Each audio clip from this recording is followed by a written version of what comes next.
Hey, what's up everybody? This is Todd Bowen from sittingposture.com.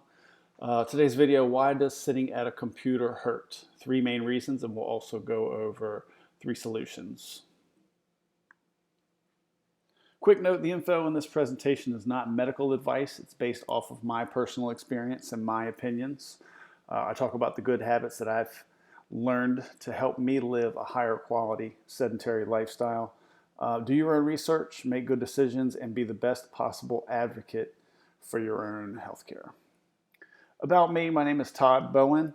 I've got an information technology degree, so I've taken classes such as workplace ergonomics and user experience.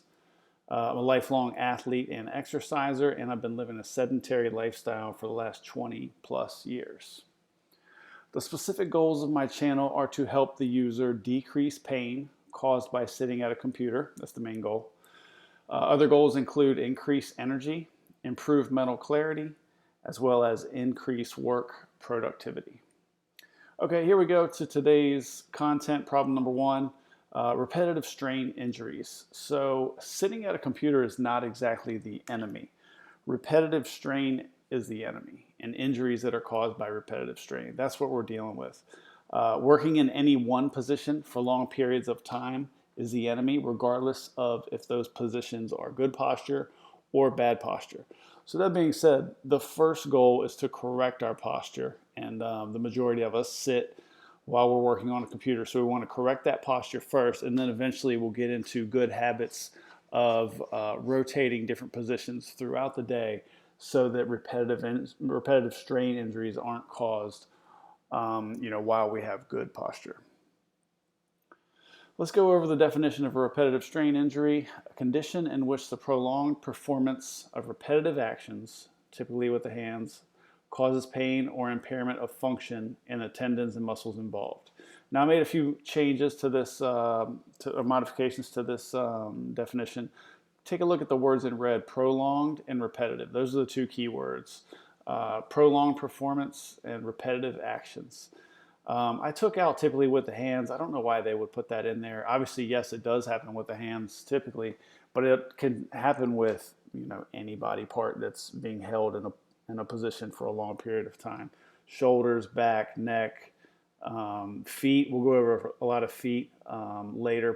Probably not in this video, but later in a future video, we'll go over how feet are very important to keep flat on the floor while we're sitting at a computer.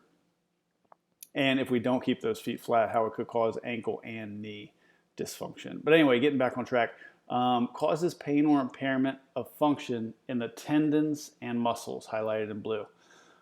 Tendons and muscles, everything in our bodies is connected. Tendons, muscles, bones, also added ligaments and myofascial tissue.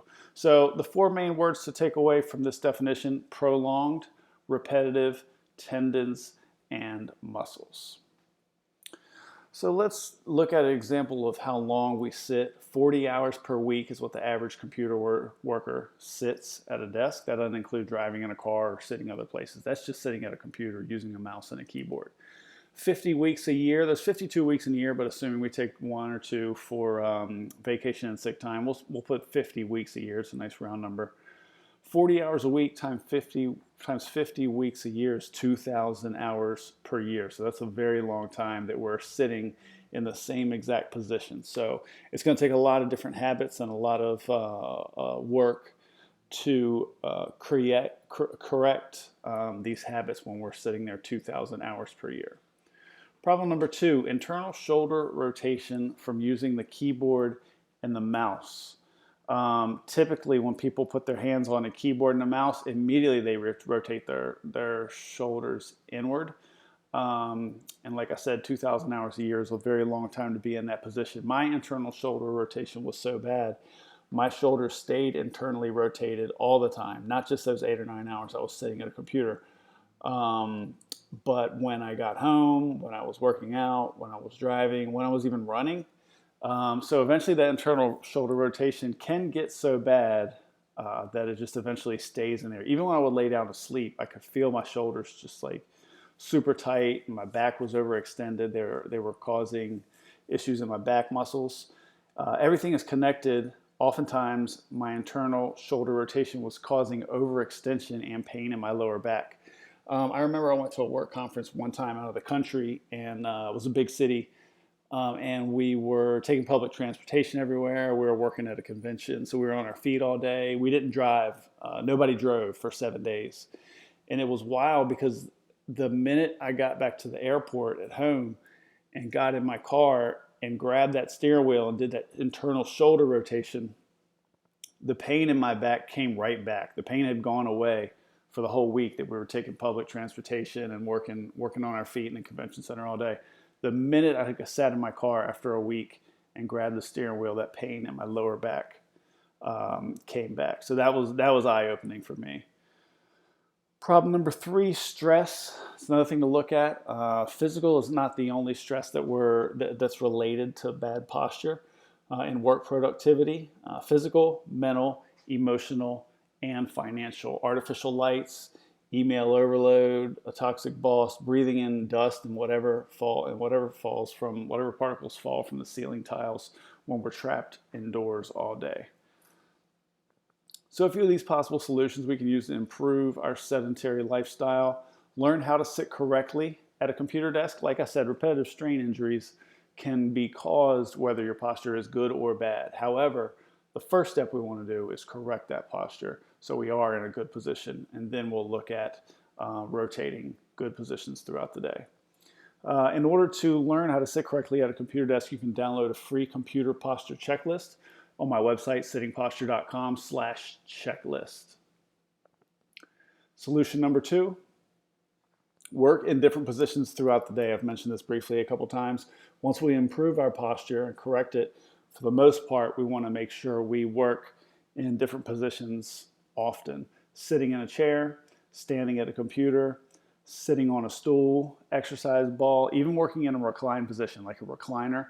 I'm a big fan of taking that pressure and that stress off the rest of our body that we're in 40 hours a week. So believe it or not, working in a reclined position is something that I am a fan of. As long as there's a few things, as long as everything's relaxed and supported, we'll talk about some of that. So we want to limit each position to 1 hour and then take a break, then switch to a different position. Sometimes I even do like 30 minutes. I'll sit for 30 minutes and I'll stand for 30 minutes. And I take breaks in between each one. I'll also have a stool behind me, so I'll sit on a stool.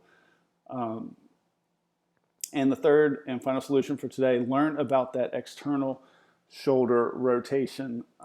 Like I said, we sit with our shoulders internally rotated 2,000 hours a year, and then that carries over into other times of our lives. Even when we're sleeping in bed, they stay internally rotated. So what we want to do is increase the amount of time that we spend in external rotation. Obviously, we're not going to be able to counteract that 100%. We're not going to be able to spend 2,000 hours a year in external rotation, but increasing that amount of that time is very important. I know one thing that I did to improve my external rotation, it was very difficult at the beginning, was doing overhead squats with a barbell. In the beginning, you just want to use something that's no weight at all, like a long PVC pipe or something like that. And then eventually I moved up to the barbell doing overhead squats. Eventually I had 5 pounds on each side, but eventually I worked my way up and my external shoulder rotation got a lot stronger. And that kept me from putting my shoulders into internal rotation while I was sitting at a computer. So here's just another reminder, 2,000 hours per year. We've already seen this slide. That's a very long time that we have to counteract those bad habits. But we went over 3 of them. Actually, here's a 4th one today. Create a work environment that is ergonomically fit to your specific needs, regardless of what position you're working in. So if you're sitting at a desk, you want to make sure your forearms are parallel to the floor. If you're standing and working, you still want to make sure your forearms are parallel to the floor. Another example, if you're sitting at a desk, you want to make sure your eye level is near the top of the monitor. And if you're standing, it's very important to raise your monitor. When your eye level raises, you also want to raise your monitor. So a few free resources that I want to mention in addition to these videos, sittingposture.com, that's my website. That's where I post all the articles I write. I usually post one article a week, usually on Fridays. You can also sign up for my weekly email newsletter there. And on Fridays I send out one email a week. I don't send out a lot of emails. And if for any reason you want to unsubscribe, it's very easy to do. At the bottom of any of the emails, you just click one or two buttons and you're unsubscribed. You can also download a free computer posture checklist that I mentioned briefly earlier. You can get that at sittingposture.com/checklist. And my newest free resource, youtube.com at Sitting Posture, my new YouTube channel. So thanks guys for watching. If you've made it this far, congratulations.